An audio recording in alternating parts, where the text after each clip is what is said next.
Welcome to America's Heroes Group. And with that, welcome to America's Heroes Group. This time with our roundtable, historically speaking, with Kirkland Burke. Now, Kirkland Burke's been on our show before, and you're going to hear some interesting things today on this topic. Saturday, July 22nd, 2023 is today. July is American Diabetes and National Minority Mental Health Awareness Month. Our host is Cliff Kelley. I'm Sean Claiborne, the co-host, Army National Guard veteran. Our executive producer is Glenda Smith. Our digital media producer is Ivan Ortega of Scouts Honor Productions.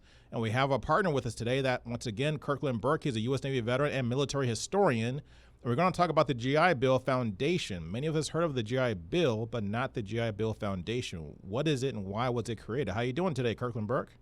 Oh, I'm enjoying one of the best days of my life, and I hope you do the same.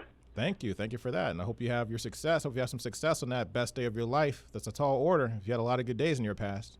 Okay. So tell us, where do we start? The GI Bill. What is it? What is the GI Bill Foundation? Okay. It actually was, the official name of it is the Servicemen's Readjustment Act of 1944. That was the original GI Bill. And the initials GI stand for government issue. And that also became the slang term that especially the British and the French used for American troops during World War II. Then as you know, World War I they were referred to as doughboys, and World War II it was the GI. And supposedly the doughboy came from the fact that the buttons on the big brown coats they wore resembled dough that the French made bread from, and that's supposedly where that came from. So where's the GI? I was surprised that the French and the British came up with the GI government issue. Well, GI was because everything was stamped GI, meaning government issue. So they kept seeing GI stamped on everything. So they just, you were either a Yank or a GI. But the Servicemen's Act, Franklin Delano Roosevelt, President Roosevelt, they were pretty sure that America would win the war once the invasion took place. But they also were aware of the problems that came about after World War I. Remember when the soldiers were promised bonuses that never came, and it led to the bonus wars, and eventually they had to use the troops under the command of General Douglas MacArthur to break up the camps that they had, sort of like the old freedom camps and everything. And they didn't want that to happen after World War II. So they came up with the Servicemen's Readjustment Act of 1944. And basically what it would do, it would get you mortgage. The government would guarantee a home mortgage for you where you didn't have to make a down payment. It also would cover your tuition in colleges and universities as well as trade schools. And this was transformative in terms of the United States. It's arguably probably the most significant piece of legislation of the 20th century because it completely changed what America was. And that led to the creation of the so-called American dream. Prior to World War II, there was no American dream. People just wanted to come to America, for freedom and all that, but that whole concept of ownership of a home and everything, that came about after World War II because we were basically an agricultural society prior to that. Most people lived on the farm. And just like the saying and a song after World War I, there was a song that came out, how are you going to keep them down on the farm after they've seen Paris? In other words, once that soldier has been to Paris and experienced that kind of party life, it's going to be hard to make him go back and plow a field. A lot of soldiers didn't come back from France. Right. Now, what happened was the Depression hit. And so that killed off a lot of the progress that would have been made in between the two wars. Leading up to World War II, when you look at a lot of documentaries and stuff, they kind of give you the impression America didn't turn into a wartime economy until after Pearl Harbor was bombed, and that's not true. Truman Truman had already met with captains of industry, and they were already getting them to manufacture war materials that they needed, and a lot of them went over to England on the Lend-Lease policy. One of the most reluctant was Ford, Henry Ford. As you know, he was a fiercely anti-Semitic, and he didn't really want any part of it.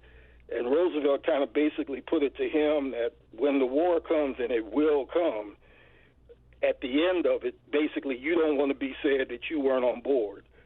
And a lot of the Ford trucks were actually sent over to help the Russians. Because most of the military in Europe at that time was still cavalry. Even the German army, which everybody said, oh, they were the most powerful army at that time, was not heavily mechanized. Everybody still rode horses. They were still riding around on horses. Yeah. And so we've got the GI Bill. And now what this did, and it lasted from around 1944 to 1949, nearly, you got 9 million veterans received close to $4 billion from the bill's unemployment compensation program. Now, the education and training provisions existed only up until 1956, but they kept offering the insured loans for homes and everything up to 1962. Now, remember, we're in the Cold War. What happened in 62? The Cuban Missile Crisis, which now made them realize this peace that we think we got may not really be as what we think it is. So there was the Readjustment Benefits Act was passed in 1966, which was kind of retroactive. Now it covered veterans who served whether in peacetime or in war, during time of war. And that's it's something that how it transformed the United States was people now who never would have owned a home, never would have dreamed of owning a home, never would have gone to college or trade school, now could go. And what happened in that led to the creation of the suburbs getting bigger and bigger like they did, which created, then Eisenhower pushed through the interstate highway system so that people in those suburbs could get back into the city to work. A ripple effect of that is the interstate highway system created a lot of segregation in the cities that it went through. Cutting off neighborhoods, even cutting off neighborhoods of the same ethnic group. I remember when I was in college, I took a history class, and there was one of the students that did a report, and one of the things he brought up, and it was actually an original document, a memo from the city of Chicago leadership at that time, from City Hall, that talked about how I-94, which we know of today as the Dan Ryan, was actually used to divide the city, so that it would keep blacks on one side of I-94 and whites and more affluent on the other side of I-94. So essentially, it was a wall to kind of divide the city and kind of provoke segregation. And that was kind of actually by necessity. The interstate highway system, the roads that go east-west are even number. The north-south interstates are odd number. But in Chicago, going through Chicago, you got 94 going north and south. The reason for that is it couldn't go across Lake Michigan. So 94 has to go down to the southern end of Lake Michigan and then come back up, and it doesn't split to go back east-west again until you get right outside of Milwaukee. But let's get back to the GI Bill. So one question I have about the GI Bill. So you might have heard of the Veterans History Project that talks about how oftentimes a lot of the benefits weren't always open to all veterans who served, and particularly the GI Bill and a lot of the home loan guarantee programs that were available at the time. So talk about that if you can, a little bit about the history of how African Americans. Right.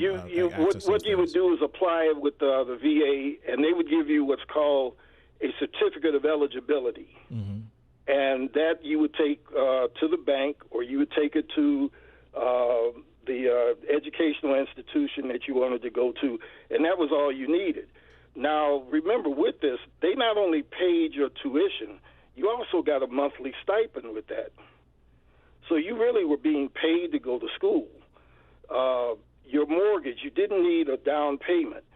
But here's what happened to the black veterans. When they went to the banks would not give them a mortgage.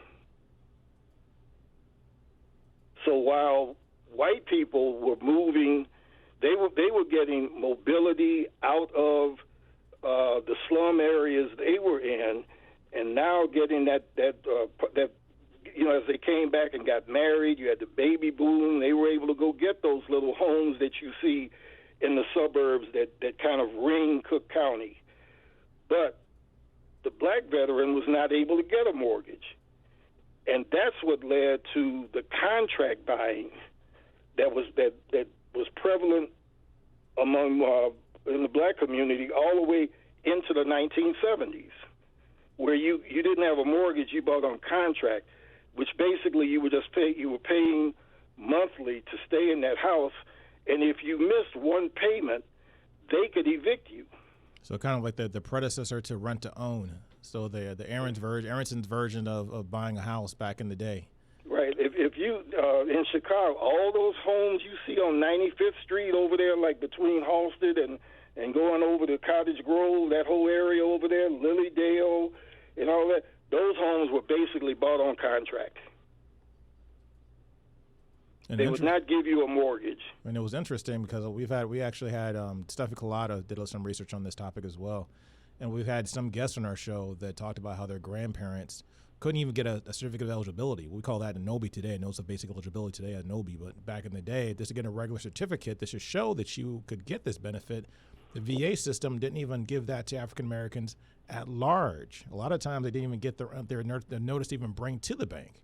Then it wasn't even explained to a lot of them. When you get separated from active duty, you're supposed to have what you would basically call like an exit interview. Right. And it's supposed to be like in the Navy, the guy, the ship's morale guy, he's basically going to try and talk you into re-enlisting. If you don't, then they tell you about all of the benefits you have as a veteran and everything. They don't always tell the black sailors and soldiers that. And a lot of them had no idea they could come out and even apply for it. They didn't even know what a certificate of eligibility was. Most of them to this day from the Vietnam era, when you ask them, have you got, they'll say that, well, a lot of problems they have, whether it's homelessness, medical, or whatever. And you say, and now they don't have health insurance. You say, well, did you go to the VA? And they say, oh, no, man, I don't want nothing to do with that. Well, then we've had a lot of guys on our show that actually did try to go to the VA and get their benefits and were denied. They were given a runaround. Yeah, and then also we had the problem during the Vietnam era of guys that had bad paper discharges, who were unjustly given those discharges. Guys who on Monday were in the bush, and Wednesday they were back in San Francisco, and some shaved-tailed lieutenant came up giving them some flack, and next thing you know, they're court-martialed and out. But because they couldn't get the mortgages, it stifled generational wealth. Yes, a lot of the World War II soldiers didn't have a home to leave for their children. They didn't get the educational opportunities, especially if you were in the South. Even if you had a certificate of eligibility, you couldn't go to Ole Miss with it. And the HBUCs could only take so many students, and some of them had problems even using them there, because some of those schools are state schools. What was the problem with being a state school? Well, the state school means that they're still under the auspices of the power structure that could limit how many students they allow in there with that certificate of eligibility. Wow.